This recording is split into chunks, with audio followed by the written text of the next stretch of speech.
Hi everyone, IAS PCS prelims practice series में आपका स्वागत है। अन्य दिनों की तरह आज हम लोग फिर से एग्ज़ाम के पॉइंट ऑफ व्यू से काफ़ी इम्पोर्टेंट क्वेश्चंस का प्रैक्टिस करेंगे। तो आज हम लोग वित्त आयोग से संबंधित जो भी क्वेश्चंस हैं उसको देखेंगे। तो आइए देखते हैं। क्वेश्चन नंबर फर्स्ट, 16वें वित्त आयोग के संबंध में निम्नलिखित कथनों पर विचार करें। कथन स्टेटमेंट ए, 16वें वित्त आयोग का गठन डॉक्टर अरविंद पनगड़िया की अध्यक्षता में की गई।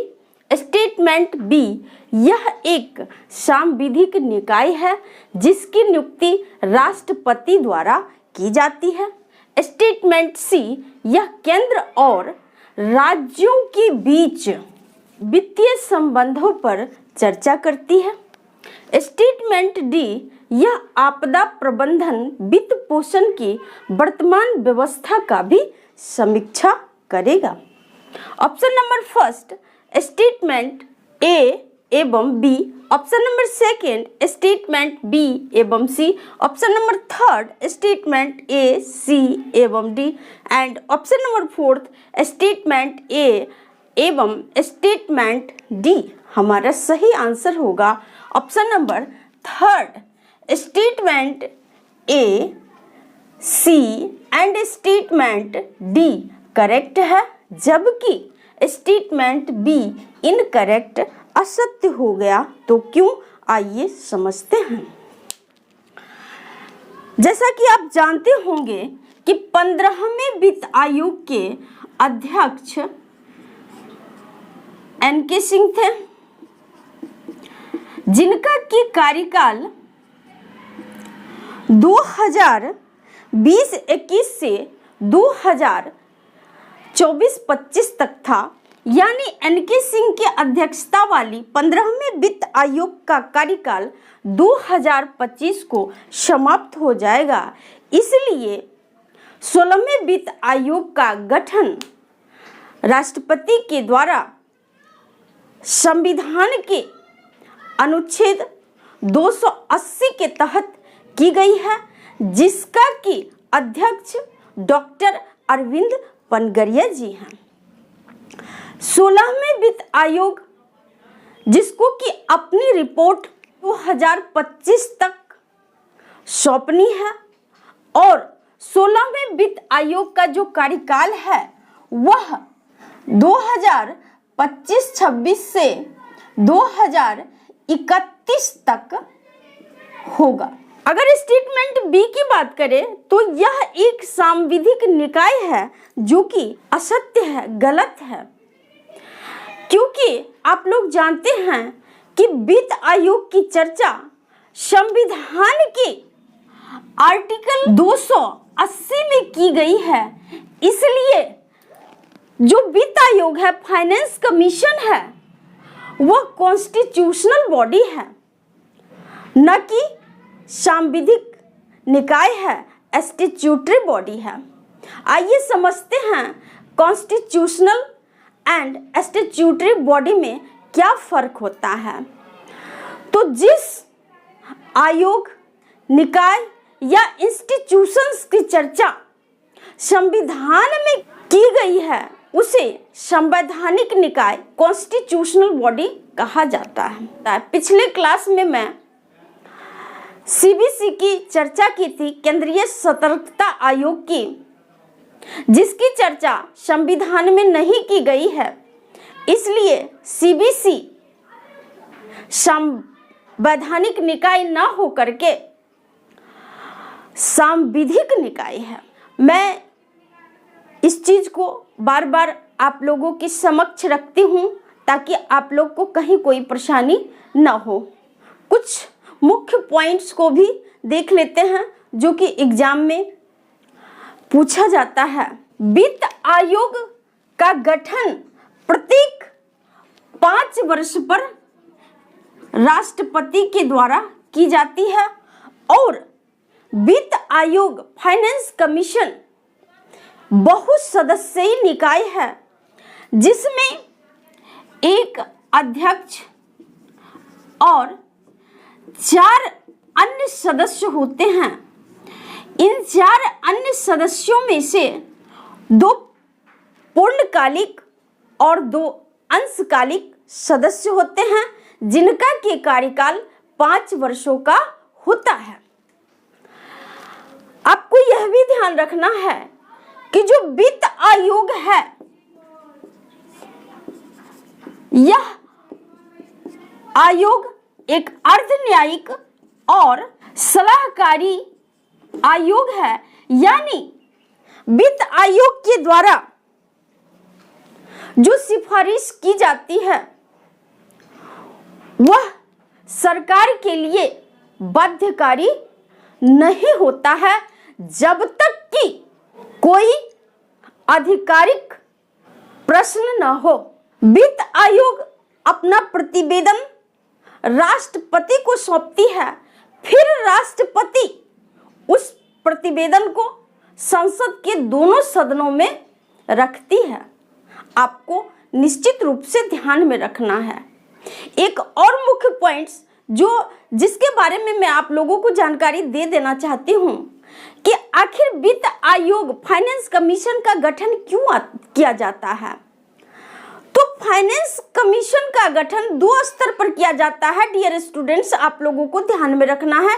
एक तो केंद्र लेवल पर राष्ट्रपति के द्वारा केंद्रीय वित्त आयोग और दूसरा राज्य वित्त आयोग। तो जो राज्य वित्त आयोग है, नगर पालिका और पंचायतों से संबंधित वित्तीय मामलों की समीक्षा करता है, वहीं केंद्रीय वित्त आयोग केंद्र और राज्य के बीच वित्तीय संबंध को परिभाषित करता है। वित्त आयोग केंद्रीय करों में राज्य के हिस्सों को निर्धारित करता है। जैसा कि आप लोग पहले से जानते होंगे, और यदि नहीं भी जानते होंगे तो आज आप लोग जान लीजिए।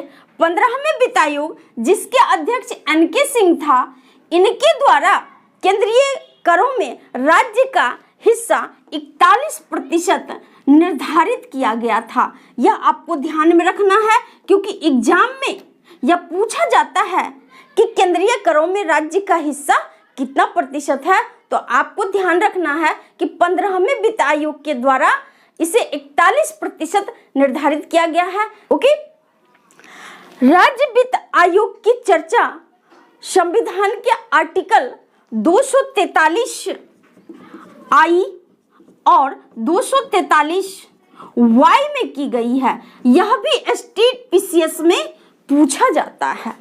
डियर स्टूडेंट्स, मैं आप लोगों को हर टॉपिक से संबंधित क्वेश्चंस को प्रैक्टिस कराती हूँ, जो कि एग्जाम के पॉइंट ऑफ व्यू से काफी महत्वपूर्ण होता है। साथ ही उस टॉपिक को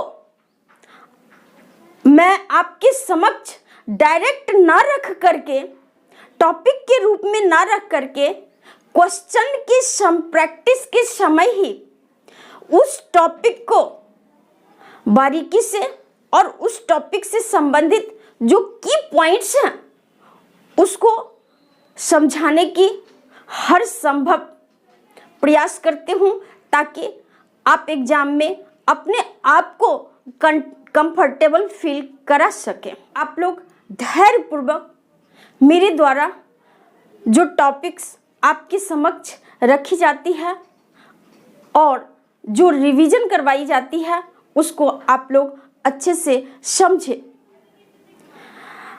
डियर स्टूडेंट्स, आप लोगों के शेयर करने में कंजूसी के कारण ही मेरा क्लास आप लोगों को अल्टरनेट डेज पे अवेलेबल नहीं हो पाता है।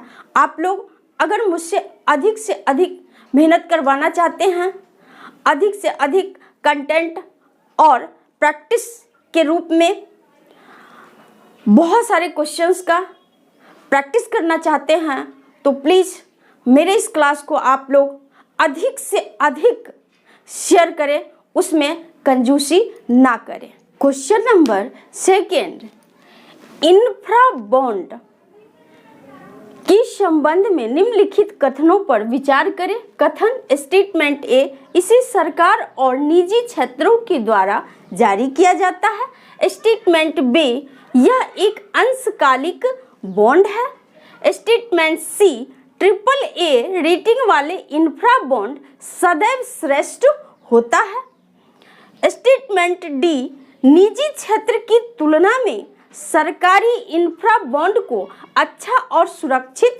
माना जाता है। Option number first statement A, B एवं C. Option number second statement B, C एवं D. Option number third statement A, B एवं D. Option number fourth statement A, C एवं डी। हमारा सही आंसर होगा option number fourth statement A, C and statement D correct है, जबकि statement be incorrect असत्य हो गया। तो क्यों, आइए समझते हैं। इंफ्रा बॉन्ड, इसका मतलब इंफ्रास्ट्रक्चर बॉन्ड होता है। इसे अवसंरचना बॉन्ड या फिर इंफ्रास्ट्रक्चर बॉन्ड के नाम से भी जाना जाता है। उसी को शॉर्ट में इंफ्रा बॉन्ड लिख दिया गया है, आपको ध्यान में रखना है। ये जो अवसंरचना बॉन्ड है, इंफ्रास्ट्रक्चर बॉन्ड है, इसे सरकारी और निजी क्षेत्र की कंपनियों द्वारा जारी की जाती है। जैसा कि आप लोग जानते हैं कि सरकारी किसी भी चीज़ को अच्छा माना जाता है क्योंकि वह विश्वसनीय और सुरक्षित होता है। इसलिए सरकार के द्वारा जो इंफ्रास्ट्रक्चर बॉन्ड यानी इंफ्रा बॉन्ड को जो जारी किया जाता है, उसे निजी क्षेत्र की अपेक्षा ज़्यादा विश्वसनीय माना जाता है, आपको ध्यान में रखना है। यह इंफ्रा बॉन्ड एक दीर्घकालिक बॉन्ड है, न कि अंशकालिक बॉन्ड। इसकी अवधि 10 से 15 वर्ष की होती है, यानी यह 10 से 15 वर्ष के लिए जारी किया जाता है और वैसे निवेशकों के द्वारा इस बॉन्ड में निवेश किया जाता है जो आय के एक विश्वसनीय स्रोत की तलाश में होते हैं।